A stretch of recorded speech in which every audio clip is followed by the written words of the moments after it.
I think we're definitely on the journey. There is a movement, and we shouldn't give up. We cannot go into a deep depression at the end of December in case it hasn't worked quite the way we're hoping. We're all hoping that we will seal the deal.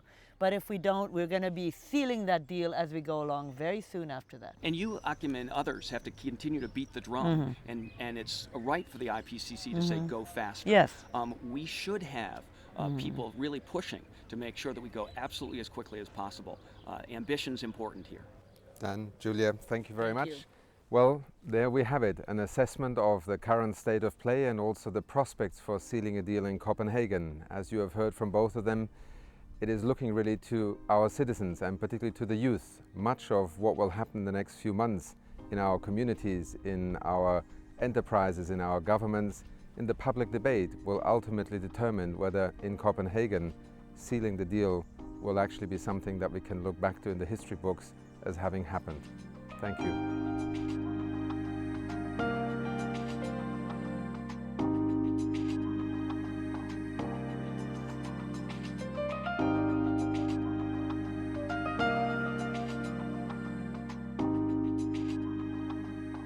So with December fast approaching, just how realistic is it to expect a global climate agreement to be reached? And what exactly needs to be achieved? To understand that, we first have to understand the history of United Nations climate conferences. The first, COP1, was held in Berlin in 1995. Marked by uncertainty, its success was the implementation of the Berlin Mandate, a 2-year analysis and evaluation phase that allowed individual countries to work out how they would combat greenhouse gas emissions in years to come. Tackling these emissions is the aim of these annual conferences, and it was at COP3 in Japan in 1997 that the first big steps were taken towards achieving this aim, with the adoption of the Kyoto Protocol. For the first time, the protocol introduced binding targets for greenhouse gas emissions in 37 industrialized countries from 2008 to 2012. Even the USA, until then a cautious participant, seemed optimistic.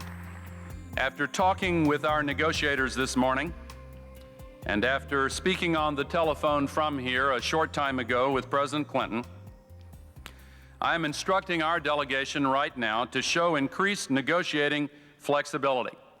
If a comprehensive plan can be put in place, one with realistic targets and timetables, market mechanisms, and the meaningful participation of key developing countries. But not everyone shared that optimism.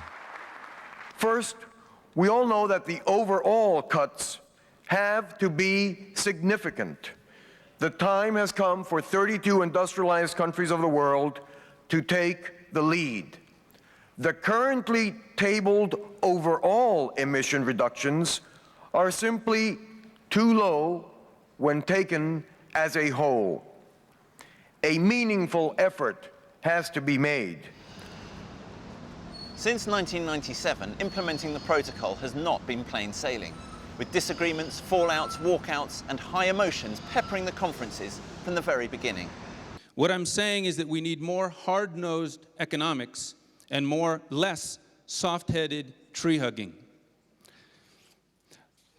Colleagues, our response to the environmental challenges we face so far has been a labyrinth of 18 multinational treaties, 5,000 decisions. We have overlapping agencies, the World Bank, UNEP, GEF, UNDP, bilateral. At least from the perspective of Papua New Guinea, where I'm from, we're overwhelmed. I guess when you're fat and happy, maybe regulations work. But when you're struggling and suffering, what we need is sustainable development options.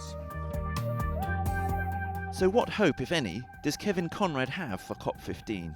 The biggest challenge is still the United States. They are still a laggard, and what we're hearing coming out of Washington is not enough to make us feel comfortable. And so I see that as the biggest risk to Copenhagen, that the U.S. is still not yet serious enough about climate change in their legislative process.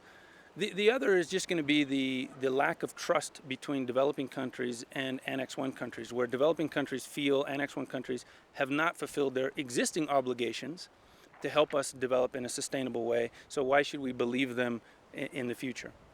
COP15 in Copenhagen is undoubtedly the most significant global climate conference since 1997.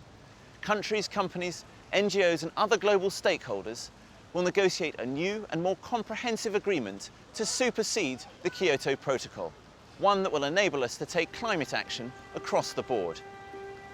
But nobody thinks achieving this is going to be easy. High drama has marked these conferences from the very beginning. With the stage set in Copenhagen, it is to Ban Ki-moon himself that we now turn to, in order to hear what he hopes will be achieved at this historic COP15 summit. We stand at a crossroads. Business as usual is no longer viable.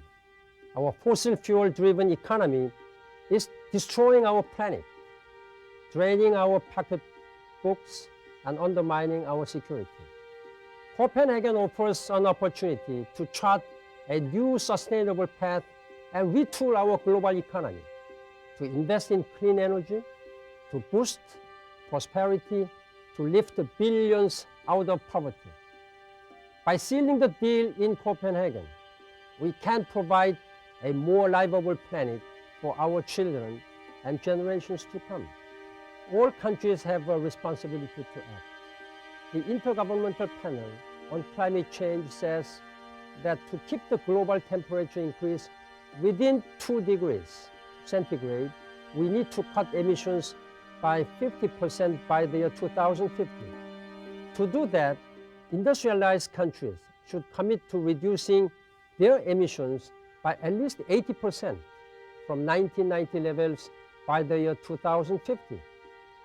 They can make this long-term goal credible by making firm commitments to reduce emissions by the year 2020 on the order of 25 to 40% below 1990 levels.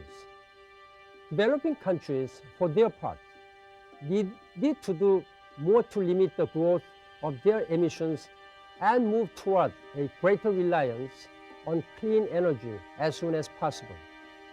But they will need financial and technological support from developed countries. Billions of dollars will also be needed to help them adapt to the climate change. A good deal in Copenhagen is in everyone's interest. No country in the world would want to stand in the way of a globally coordinated response to this threat. The impacts of climate change are already being felt, primarily by people in developing countries. They are the ones now grappling with sea level rise on small islands. They are experiencing longer and more severe droughts and more intense precipitation. For them, a good deal is a matter of life and death. The importance of the private sector in addressing climate change cannot be overstated. Each and every sector of society must make fundamental changes in how they produce and how they consume. Business must be part of this transformation. But we must also give businesses the signals and incentives they need. With the global agreement in Copenhagen, businesses will have the policy and price signals needed to generate investment in green technologies, create green jobs, and scale up clean energy and infrastructure. This is the path of the future. Businesses that don't get behind it now will be left behind.